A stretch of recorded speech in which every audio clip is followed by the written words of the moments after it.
In diesem ersten Video über die Battletech-Regeln erkläre ich euch, wie eine Battletech-Runde aufgebaut ist und was in den einzelnen Phasen passiert.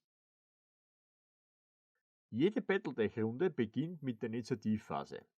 Diese Phase ist schnell erklärt. Beide Seiten würfeln 2W6, also 2 sechsseitige Würfel. Die Seite mit dem höheren Würfelergebnis hat für diese Runde die Initiative. Da die Spieler bei Battletech abwechselnd agieren, kommt der Initiative große Bedeutung zu. Die Seite, die den Initiativwurf verloren hat, muss zuerst eine Einheit bewegen, danach die Seite mit der Initiative. Das bietet der Seite mit der Initiative den Vorteil, dass sie auf die Bewegung der Gegenseite reagieren kann. Da Würfelwürfe im Battletech nahezu immer modifiziert werden, ist Vorausplanung extrem wichtig. Wenn ich also weiß, wo mein Gegner steht, habe ich dadurch einen riesen Vorteil. Der Initiativwurf kann in späteren Regelstufen durch spezielle Fahrzeuge oder Fähigkeiten verändert werden. Das brauchen wir für die Grundregeln aber noch nicht.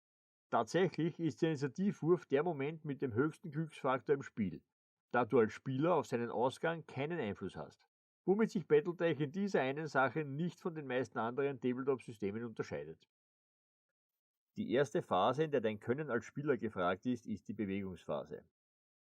Die Bewegungsphase ist mitunter die wichtigste Phase des Battletech-Spiels, da durch die Bewegung alle Modifikatoren für die spätere Schussphase festgelegt werden.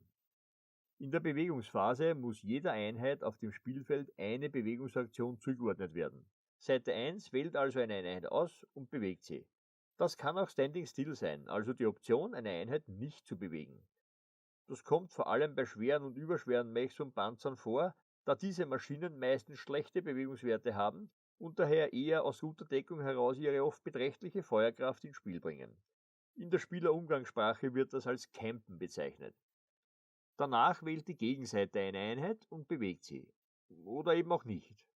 Das geht so abwechselnd weiter, bis alle Einheiten ein Bewegungsmanöver durchgeführt haben.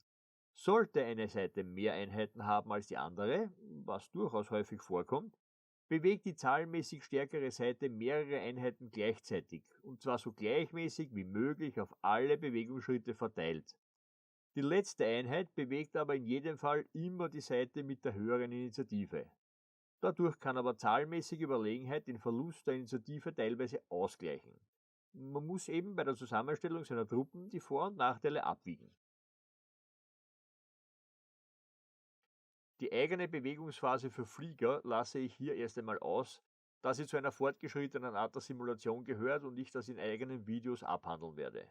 Wir konzentrieren uns vorerst auf den reinen Bodenkampf. Als nächstes folgt die Schussphase. Auch hier deklarieren die Seiten abwechselnd in Initiativreihenfolge den Waffeneinsatz der einzelnen Kampfeinheiten, wobei hier die Seite mit der Initiative beginnt.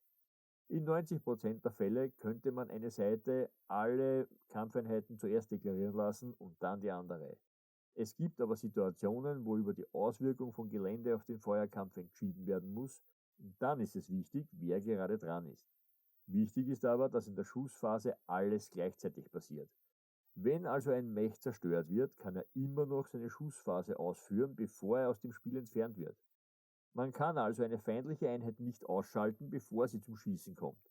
Das ist eine wichtige Unterscheidung zu vielen anderen Simulationen und Spielen, da man dies bei seiner Aufstellung und Defensivplanung berücksichtigen muss. Am Ende der Schussphase werden alle Auswirkungen der Schüsse ausgeführt. Wenn ein Mech zu viel Schaden in einer Schussphase einstecken muss, bekommt sein Pilot Probleme und muss einen Pilot's Kill Roll, einen Pilotenwurf absolvieren, um nicht umzufallen und weiteren Schaden zu erleiden. Das gilt auch für verschiedene Schäden, die ein Mech an seinen internen Systemen bekommen kann.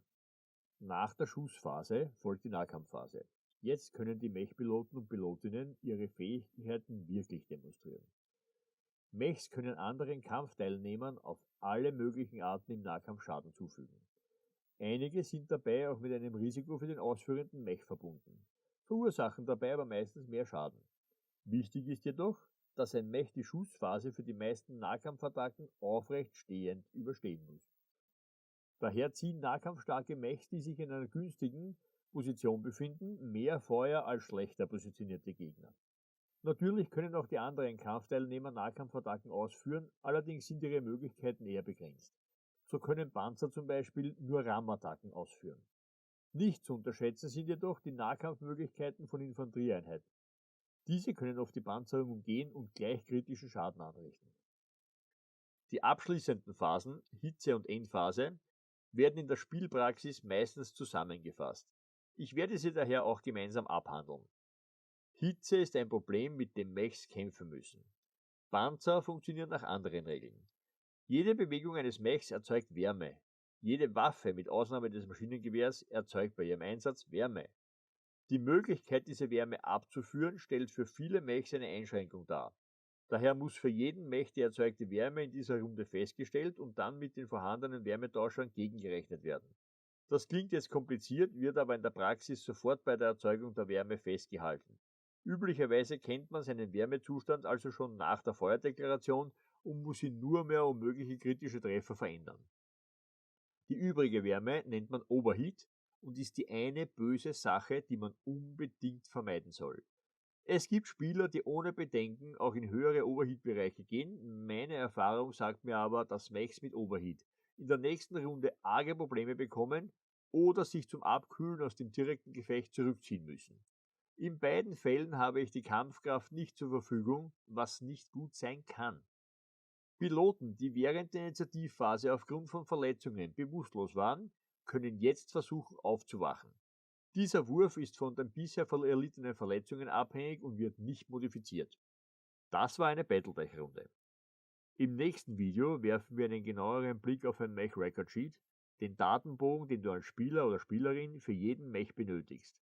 Ich hoffe, ich konnte euer Interesse am Battletech weiter wecken und freue mich über Kommentare und Likes. Bis zum nächsten Mal in der Tabletop Academy.